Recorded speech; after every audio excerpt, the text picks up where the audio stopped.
Alright, so here's the deal.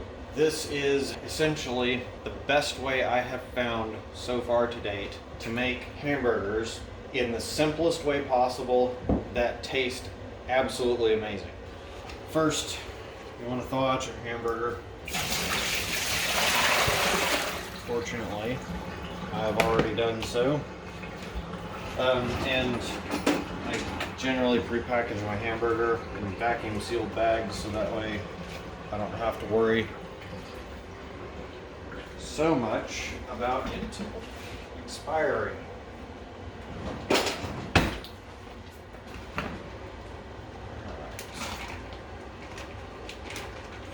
you'll have to give me a moment while I unwrap this.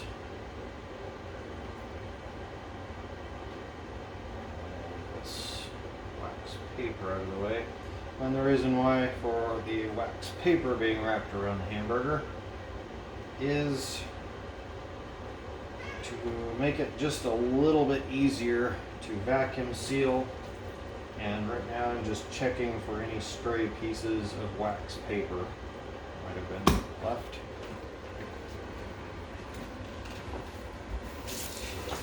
All good there. The critical part.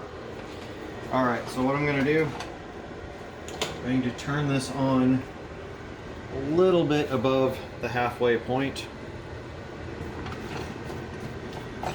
Then I'm going to go ahead and start chopping up the burger.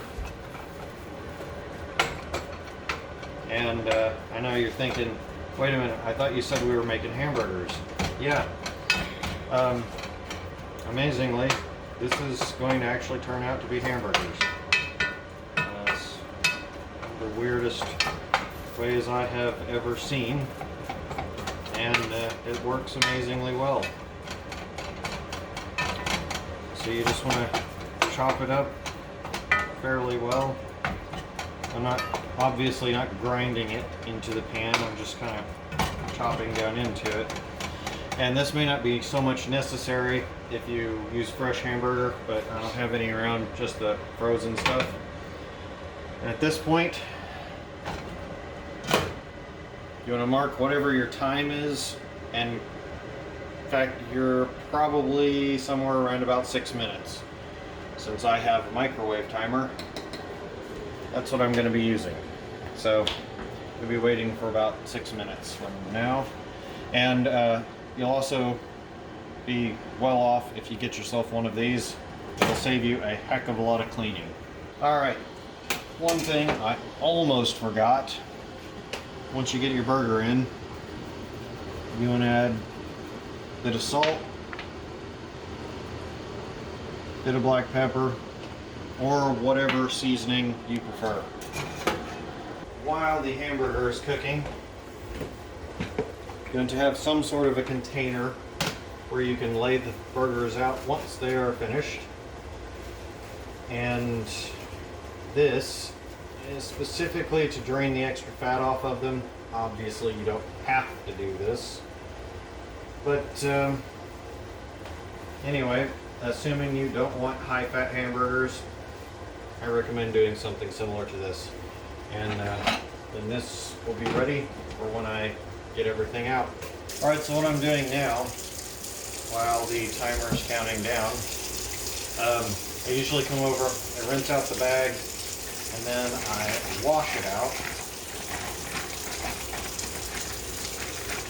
Need to make sure you do it fairly thorough so that it doesn't feel greasy on the inside, because you definitely do not want grease to be sitting in the bags for a while. And I have found one of the easiest ways to rinse it out is using hot water. I fill the bags all the way up by holding it on one side. Grab the other side. Let it kind of finish until it starts pouring over the edge. And then I quickly stuff my hand down in it and flip it over. You'll notice no soap suds. Works great. Then you want to set it up to dry, so that way it airs out. It'll usually take a few days when you do it that way, but it works great. Looks like it's getting close for the burger, another minute or two. Timer's up. So, what I want to do now, I'm going to pull the grill off this. Then I'm going to take the spatula and I'm going to cut this up into 4 sections. And then I'm going to flip each of them over. So, just go straight across here. You'll notice it's not moving. That is because the burger is sticking to the bottom of the pan, which is kind of expected. Not that big of a deal. And then you'll just kind of try to get your spatula up under it. Like I said, it's sticking to the pan. And you'll flip it over. And you'll go to the next one. Do the same thing. And the next one. Ouch. And watch out for the grease. It is hot and it does hurt.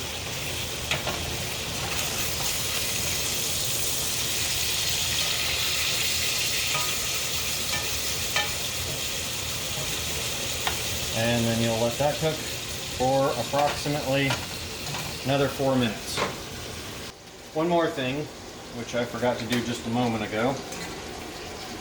If you prefer to have them seasoned on both sides, you'll want to add a little bit extra salt and pepper to the other side. You probably cannot hear this through the phone, probably because of the fan, but I am hearing a very distinct sizzling and popping, and that usually indicates that the burgers are finished cooking. So, using the spatula, I'm going to kind of pick them up out of there, get them unstuck from the bottom.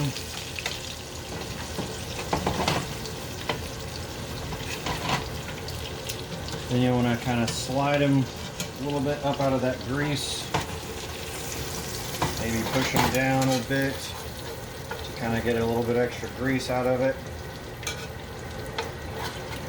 Then you'll go around, pick them up, move the burger out of the pan, and you'll have broken pieces, so on and so forth, but hey, taste is more important than appearance. Squish these just a bit, and the extra fat off of them. Next one goes out, and then the last one. And then just to get any little bits of burger left.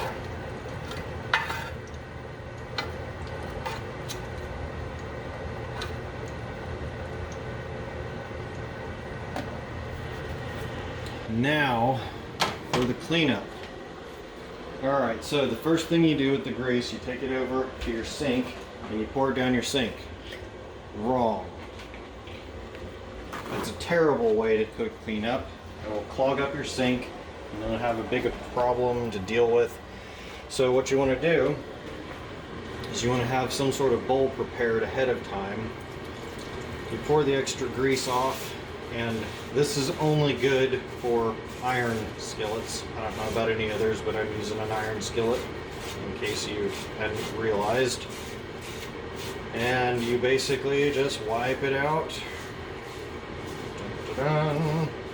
And it's all good.